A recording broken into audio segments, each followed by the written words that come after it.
E se as nossas memórias não fossem, sabe, como fotografias exatas guardadas num arquivo de computador, mas sim espelhos distorcidos? Aham, totalmente.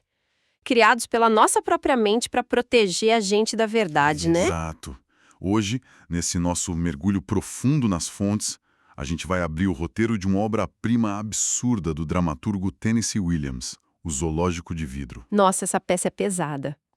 E a nossa missão aqui não é fazer, tipo, um simples resumo da história. Não mesmo. A gente vai extrair toda essa arquitetura psicológica que faz dessa obra a quintessência do que chamamos de peça de memória. Vamos destrinchar os mecanismos de culpa, ansiedade de classe e essas fugas mentais. E entender por que a forma como o cérebro humano lida com o trauma continua assustadoramente igual hoje em dia. Exatamente. E o que torna esse texto tão monumental para a gente analisar logo de cara é o aviso inicial do próprio autor, sabe? A realidade que vamos explorar é inteiramente filtrada pela lente emocional do protagonista, o Tom. Que também é um narrador da parada toda, né? Isso, e quando a memória é ditada pela emoção, os fatos perdem qualquer obrigação de serem precisos. Alguns detalhes são simplesmente varridos para debaixo do tapete. Enquanto outros são ampliados até assumirem proporções assim míticas, quase surreais. O resultado é um ambiente muito mais onírico, muito mais sonho do que um documentário. Com certeza. Mas para conseguirmos analisar essa família, a gente precisa primeiro pisar na geografia desse caos. A gente está lá na década de 1930, na cidade de St. Louis, nos Estados Unidos. O epicentro do negócio é um apartamento de classe média baixa, ensanduichado num prédio super opressivo que parece, sei lá, uma colmeia humana. E o acesso a esse lugar só rola por uma escada de incêndio. Um detalhe que já diz muita coisa, né? E lá dentro habita a família Winfield. E olha, o arranjo familiar por si só já começa ditando a tragédia. O patriarca abandonou eles há 16 anos. Deixando só um cartão postal do México sem remetente. Um absurdo. Total. E isso deixou a família inteira num estado de deriva crônica. Aí temos o Tom, que a gente comentou, que é o provedor da casa.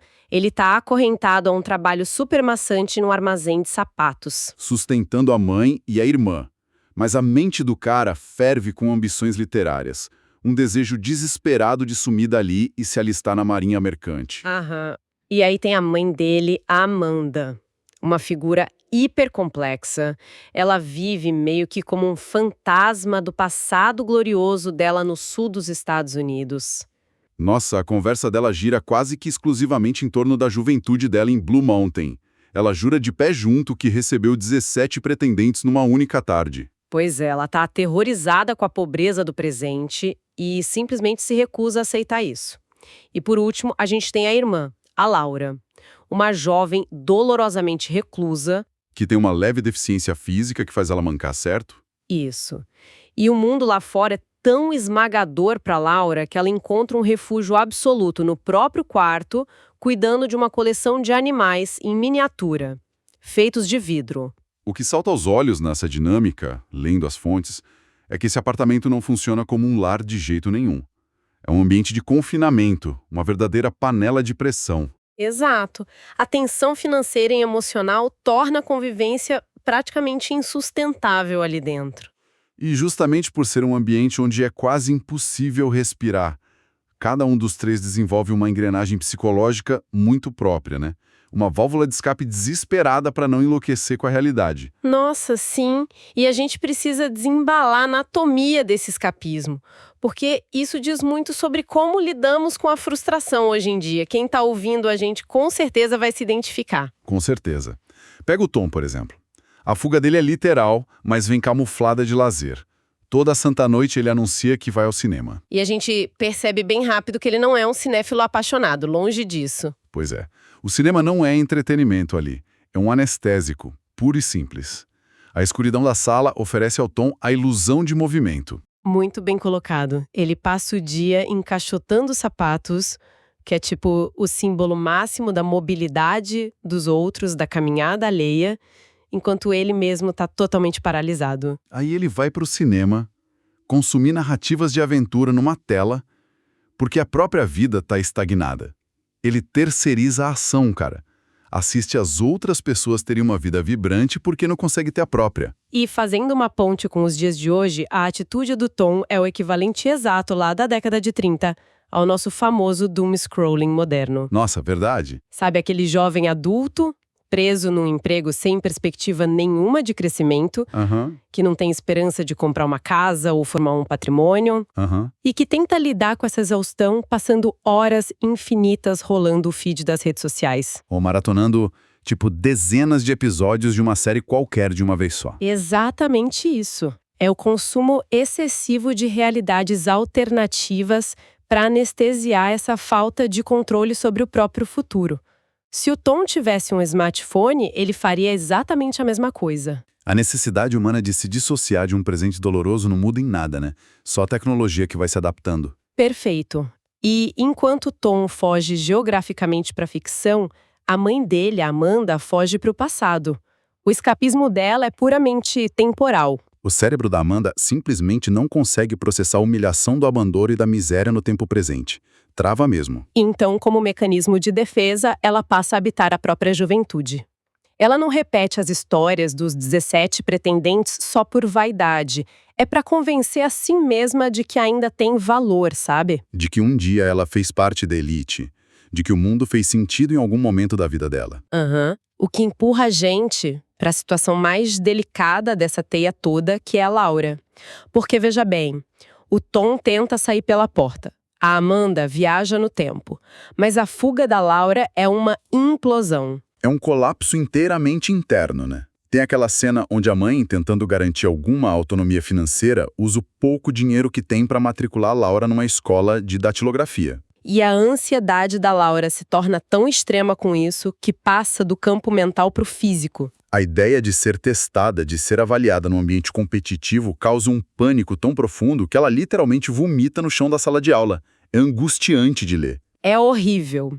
O mundo exterior, as ruas congeladas de St. Louis, a economia em crise, tudo isso exige uma casca grossa que a Laura definitivamente não possui. Então, em vez de confessar que fracassou, ela passa os dias caminhando a esmo em estufas botânicas, refugiada num universo paralelo. E o zoológico de vidro no quarto se torna o universo inteiro dela, porque é um mundo minúsculo, estático, onde ela não é julgada de forma alguma e onde ela tem controle absoluto. Ora, lendo as interações onde a mãe descobre que a Laura abandonou as aulas, eu confesso que a minha primeira reação, observando com uma lente de hoje, foi detestar a Amanda.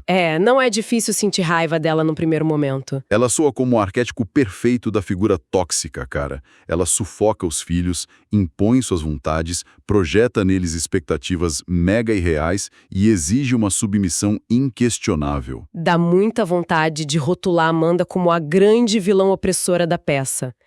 É o caminho mais fácil se a gente julgar ela com os nossos padrões de saúde mental e independência de hoje em dia. Mas as fontes pedem para a gente dar um passo para trás, né? Se a gente ancorar a análise no mecanismo de sobrevivência lá da década de 1930, essa perspectiva muda bastante. Muda drasticamente. A gente está falando do auge da Grande Depressão Americana. Não existia uma rede de apoio estrutural, não tinha estado de bem-estar social, zero programas de inclusão ou empatia com neurodivergências. O buraco era bem mais embaixo. A fúria da Amanda não nasce de uma maldade narcisista. Ela nasce de um pânico visceral, um terror de classe absurdo. Isso lança uma luz totalmente diferente sobre aquela que é uma das brigas mais brutais do roteiro. A discussão monumental entre ela e o Tom, que culmina com ele gritando na cara dela que ela é uma, abre aspas, bruxa velha, tagarela e feia. Pesadíssimo. Mas aquilo ali não é um mero desentendimento familiar sobre, sei lá, quem vai lavar a louça. Exato. É o desespero de quem está na beirada de um abismo financeiro. O medo da Amanda é matemático, puramente estatístico. Ela olha para o cenário e percebe que, se o Tom abandonar o emprego no armazém e for embora viver essa vida de aventuras que ele tanto quer, ela e a Laura vão literalmente passar fome. A angústia central da Amanda é o que vai acontecer com uma jovem que tem deficiência e que não consegue trabalhar numa sociedade tão implacável quanto aquela. Ela tem pavor, um pavor real, de que a Laura se torne uma solteirona dependente da piedade alheia, envelhecendo naqueles partos alugados minúsculos, comendo sobras de caridade. Então, essa opressão toda que ela exerce sobre o Tom e a Laura é, na visão distorcida dela, um treinamento bruto de sobrevivência.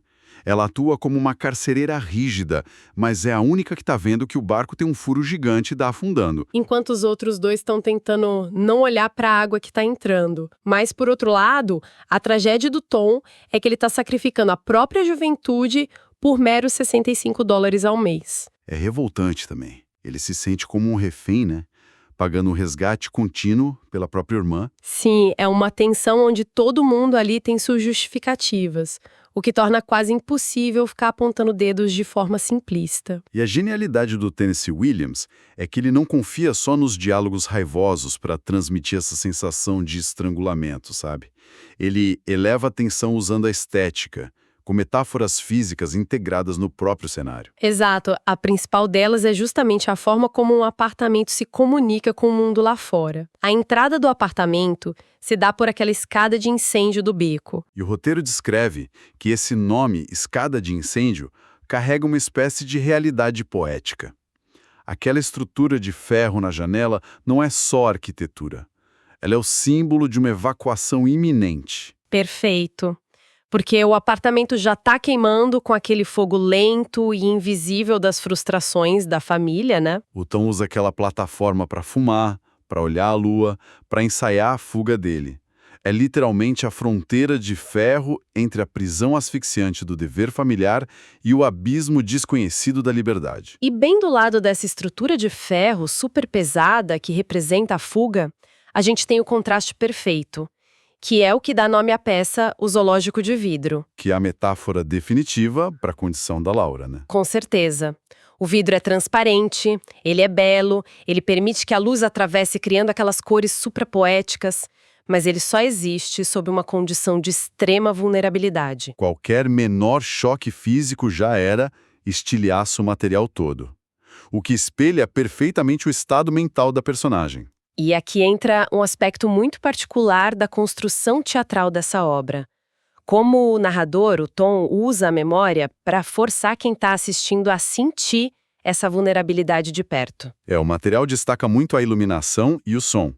Durante aquelas brigas pesadas entre o Tom e a mãe, a iluminação do palco é avermelhada, fumarenta, projetando umas sombras gigantes, bem distorcidas, tipo pesadelo mesmo. Nossa, sim, dá um clima super pesado. Mas quando a irmã entra em cena e a fragilidade dela é exposta, entra uma melodia instrumental específica, aveludada, mais triste, dominando o ambiente todo, e muda completamente a chave. E essa manipulação sensorial tem um propósito muito claro, né?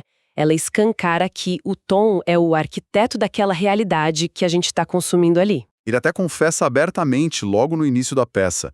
Ele diz que traz a verdade disfarçada de ilusão. Isso é forte demais, porque obriga a gente a se questionar o tempo todo até que ponto que estamos vendo de fato aconteceu daquele jeito. Pois é, as crises da Laura vinham mesmo acompanhadas daquela aura meio etérea. Ou é a culpa do Tom, anos depois, que está editando a memória para transformar ela numa figura quase santificada? Essa ideia da memória manipulada pela culpa faz muito sentido se a gente pensar nela como tipo um membro fantasma, sabe? Como assim? Sabe quando a pessoa amputa um braço para se salvar, mas a terminação nervosa continua mandando sinais de dor pro cérebro como se o braço ainda estivesse lá? Caramba, que analogia boa. O Tom cortou a família da própria vida para poder sobreviver, mas continua sentindo a presença deles doendo nele, o tempo todo. Exatamente.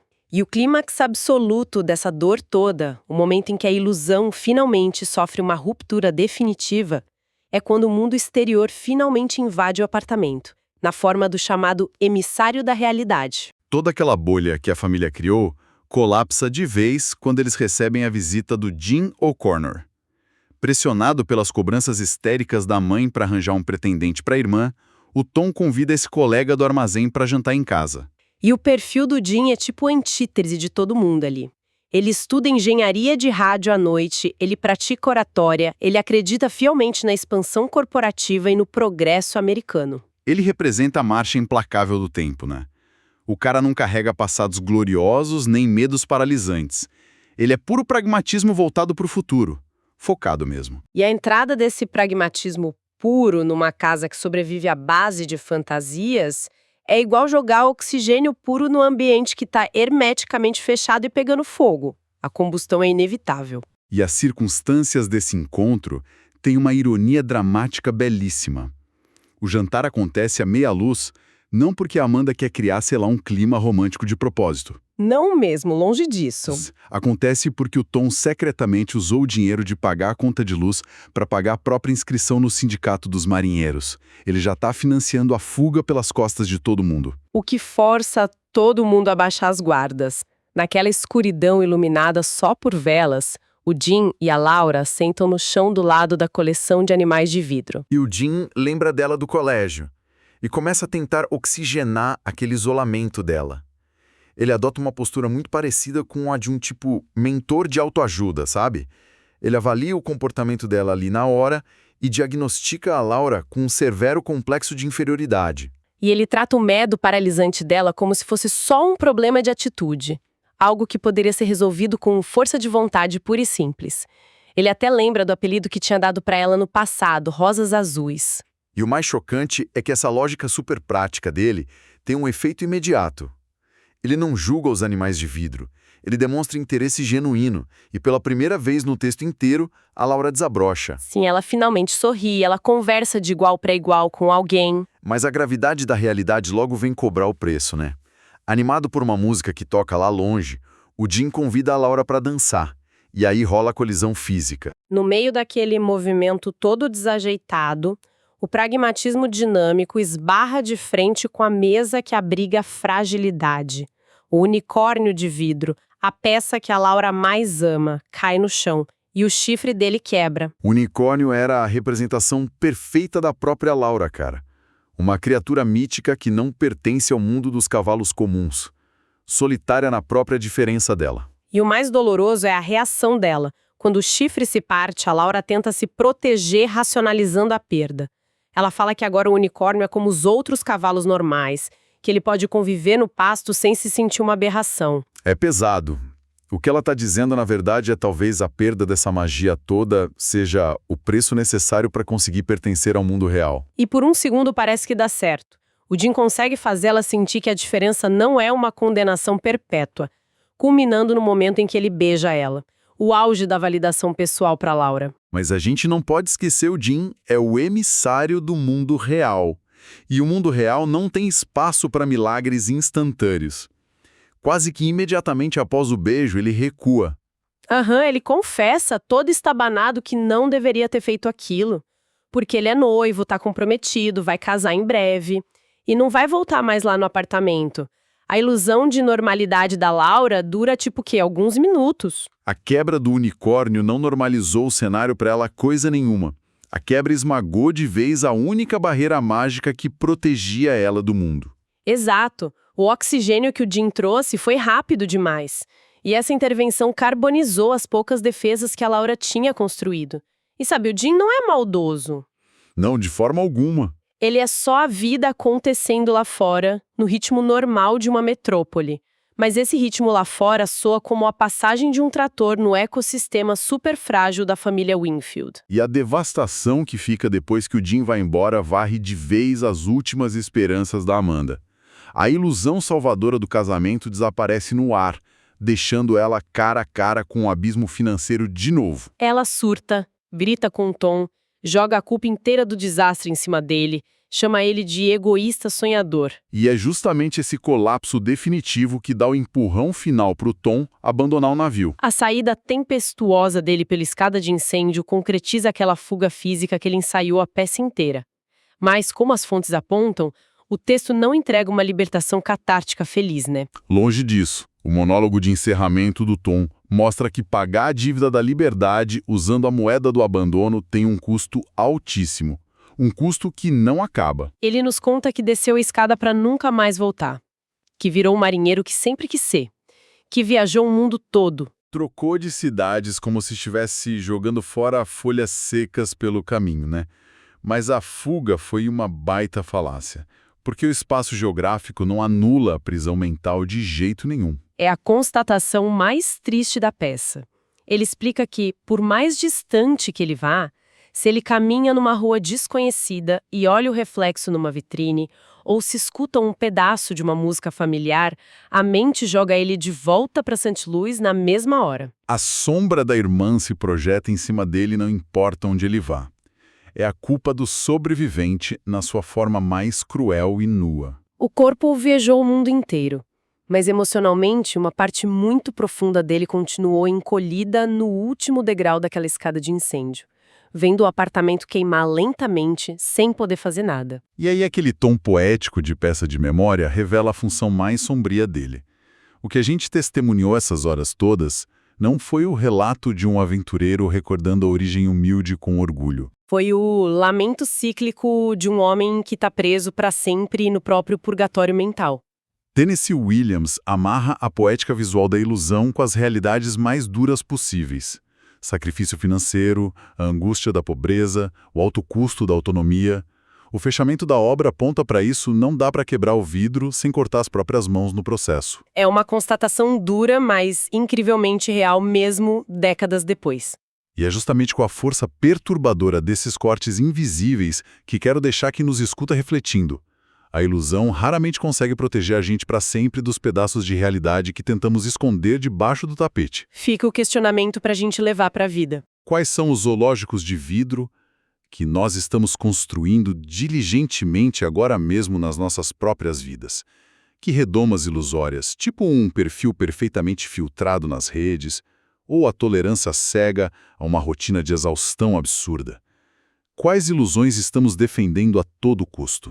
É de parar para pensar mesmo. E se amanhã o inevitável emissário da realidade cruzar a nossa porta com o seu pragmatismo frio?